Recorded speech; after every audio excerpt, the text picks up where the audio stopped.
किसी के पिताजी का सिर पे हाथ नहीं है, किसी के पिताजी साथ हैं पर साथ नहीं है। बहुत सारे लोग हैं ना इस तरह के। किसी के घर में माँ बाप ही नहीं है, कोई इतना गरीब है कि किराए के लिए भी उसको सोचना पड़ता है। इन सब परिस्थितियों में से निकल के ये तुम्हारे सामने अपनी कहानियां बता के गए। तो तुम में और इनमें जो अंतर है ना, वो बस एक चीज का है, मेहनत का। जो 4-4 साल बैठ के बता रहे हम पढ़े, कोई 1.5 साल, कोई 2 साल, 18 पेपर पास करके वो लड़की फाइनली ग्रुप डी में लगी। लोगों ने मजाक उड़ाया लेकिन बैठी नहीं, उस ग्रुप डी की पैसों का इस्तेमाल करके अपना आगे पढ़ती गई। और आज वो फिर इसमें दुर्गा शक्ति में और हरियाणा पुलिस में 2-3 एग्जाम उसने बताए हमें क्लियर हैं। इससे ये भी देखना है कि लोग तो कुछ ना कुछ बोलेंगे। आप पढ़ लिख के घर बैठेंगे तो भी बोलेंगे, आप कोचिंग पे बैग उठा के चलेंगे तो भी बोलेंगे, आप ग्रुप डी को ज्वाइन करेंगे तो भी बोलेंगे। आपको लोग बोलते हैं इससे फर्क नहीं पड़ना चाहिए। फर्क पड़ना चाहिए इससे कि मेरे जीवन में आज से 5 साल बाद क्या होगा, क्योंकि ये सब चीजें आनी जानी है। ये ऐसे ही स्टूडेंट्स आएंगे, लोग आएंगे जाएंगे, बोलते चलेंगे। आपके परिवार की स्थितियां भी हर साल बदलेंगी। कभी पेरेंट्स सपोर्टिव दिखते हैं, कभी पेरेंट्स एंटी हो जाते हैं। वो अपनी जगह ठीक होते हैं क्योंकि बाहर से पता नहीं कितनी बातें सुन के आते हैं। जो लड़की 24 साल से क्रॉस कर गई तो उसके पेरेंट्स को लोग सुनाते हैं कि अब इसकी शादी कब करोगे, 24 की हो गई, 25 की हो गई। कितनी सारी लड़कियां नहीं बताती ये बातें। ये जो प्रेशर है ना, ये पेरेंट्स के ऊपर भी है। इसीलिए कई बार वो घर आके तुम्हारे ऊपर चिल्लाते हैं, चीखते हैं और कहते हैं बस बहुत हो गई पढ़ाई। ऐसे ही लड़कों के ऊपर भी बहुत तरह के प्रेशर समाज क्रिएट करता है, और वो समाज तुम्हारे पेरेंट्स को कहता है, फिर वो पेरेंट्स तुम पे सारा गुस्सा निकालते हैं। इन परिस्थितियों से सबको जूझना पड़ता है। कोई इनमें टूट जाता है और कोई ये सोच लेता है कि चाहे कुछ हो मैं अपने जीवन को बेहतर बना लूंगी। अब ये लड़की जिसके पिताजी का कोई साथ नहीं मिला, तुम ये देखो इसकी माताजी की भी आंख में आंसू थे। मतलब कितना उस औरत ने हस्बैंड होने के बाद भी इतनी सफरर रही कि अपनी बच्चियों को खुद पढ़ाया लिखाया। बड़ी लड़की प्राइवेट में नौकरी कर रही है, अपनी इच्छा से कोई प्राइवेट सेक्टर में नहीं जाता। जब घर की जिम्मेदारी आन पड़ी होंगी ना और लगा होगा कि क्या करें, तब शायद वो उठ के प्राइवेट सेक्टर में गई होगी, और उसी ने पैसा देके इस छोटे वाली को पढ़ा दिया। एक ने स्टेप लिया तो दूसरी की लाइफ बन गई ना। ऐसे एक से एक लाइफ बनती चली जाती हैं।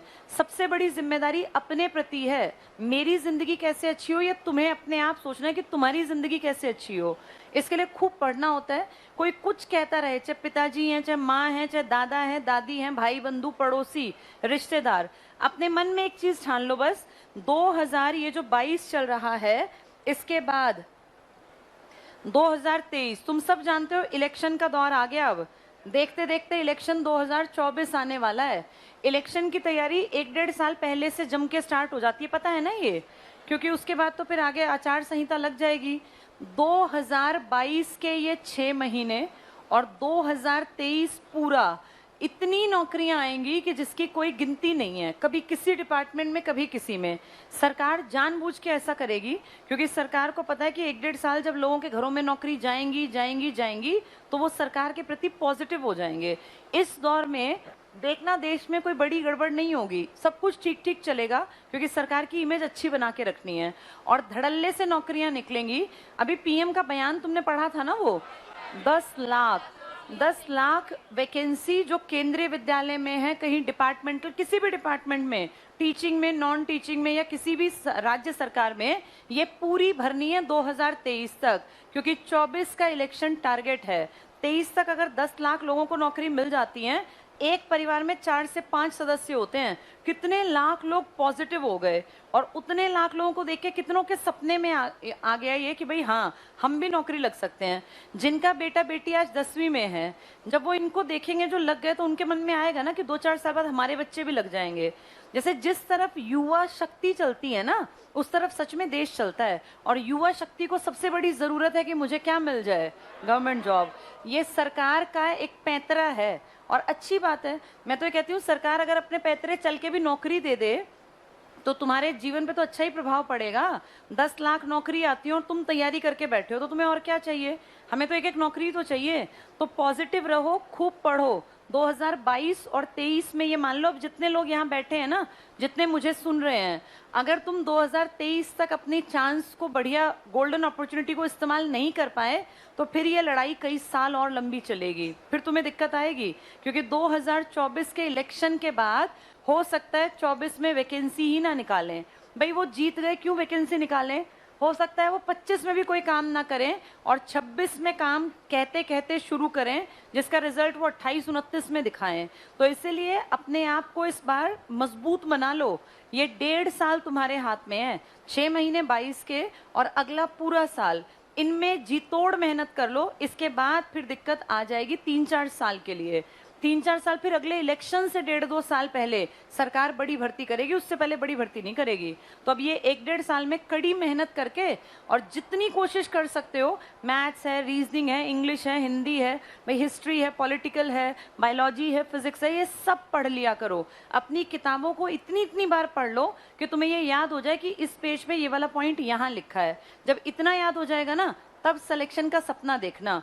ये 6 महीने पढ़ के लगने वाले तो इक्के दुक्के आते हैं। ज्यादातर देखो स्ट्रगल की कहानी सुनाते हैं कि हम 4 साल से पढ़ रहे थे, 3 साल से पढ़ रहे थे, 2 साल से पढ़ रहे थे, कितने एग्जाम फेल हुए, तब जाके फाइनल में 18, कोई 13 पेपर, कोई 5 पेपर पास करके तब ये लोग यहाँ तक पहुंचे। तो अपनी लड़ाई के लिए तुम्हें खुद खड़े होना पड़ेगा। सबसे ज्यादा ताकतवर हथियार ये पढ़ाई है, जो तुम्हारी लाइफ बदलेगी। और अच्छी बात है, हर बार ये सोचा करो, यहाँ जो बच्चे आते हैं ना, इनको देख के ये फील किया करो कि एक दिन हम भी यहाँ जाके खड़े होंगे और अपने माँ बाप का हम भी ऐसे नाम ऊंचा करेंगे। जिसके माँ बाप यहाँ आते हैं, कितने रिश्तेदार, कितने जानकार, पूरे गांव के लोग देखते नहीं होंगे, जलने वाले जरूर देखते होंगे कि ये कहाँ गए थे। उनको ज्यादा अच्छा ये यहाँ गए, ये बोल रहे हैं, मतलब एक जलन वाले जो लोग हैं ना, उन्हीं का मुंह बंद करना होता है। सक्सेसफुल होके अपने घर वालों को नहीं दिखाना होता उतना, जितना बाहर वाले और पड़ोसी और रिश्तेदारों को दिखाना होता है कि हम कुछ कर सकते थे। जो टॉन्ट करते हैं, जो जब तुम निकलते हो, चलते हो, तुम्हारे ऊपर कुछ ना कुछ इस तरह का तंज कसते हैं कि भाई चल पड़े बैग उठा के, कितने साल हो गए जाते आते, अब तक कुछ नहीं हुआ, इस बार तो वो भी लग गया, इसका नहीं नंबर आएगा। ये सब बातें पचानी होती हैं और टाइम आने पे इनका जवाब देना होता है जब सिलेक्शन हो जाए। तो ये सब चीजें अब रोज सोचा करो और मोटिवेशन खुद से फील किया करो कि मुझे आगे बढ़ना है। लाइफ बहुत जल्दी भाग जाएगी। तुम में से जो लोग 2 साल पहले क्या कर रहे थे और आज क्या कर रहे हैं, अगर 2 साल तुम पढ़ गए तो एक्सपीरियंस हो गया पढ़ाई का। नहीं पढ़े, यहीं बैठे थे, कई लोग ऐसे हैं जो 2 साल से आके बैठ रहे हैं और बैठे ही रहेंगे, फिर दिक्कत होगी। रोज रोज सीखते जाना। जैसे जितने पुराने हो जाते हैं ना बच्चे, उतने ज्यादा समझदार भी बन जाते हैं, उनके दिमाग का लेवल बढ़ जाता है। पर फाइनल रिजल्ट में जब तक नंबर नहीं आता, तब तक लोग हंसते ही रहते हैं कि भाई इतने दिन से पढ़ रहे हैं, इनका नंबर नहीं आया। इनको मुंह बंद करने का बस एक तरीका, खूब पढ़ो, मेहनत करो, जी जान लगा के 2023 में नौकरी हर एक के हाथ में हो, इतनी मेहनत कर लेना। ठीक है, चलो थोड़ा सा पढ़ा दूं।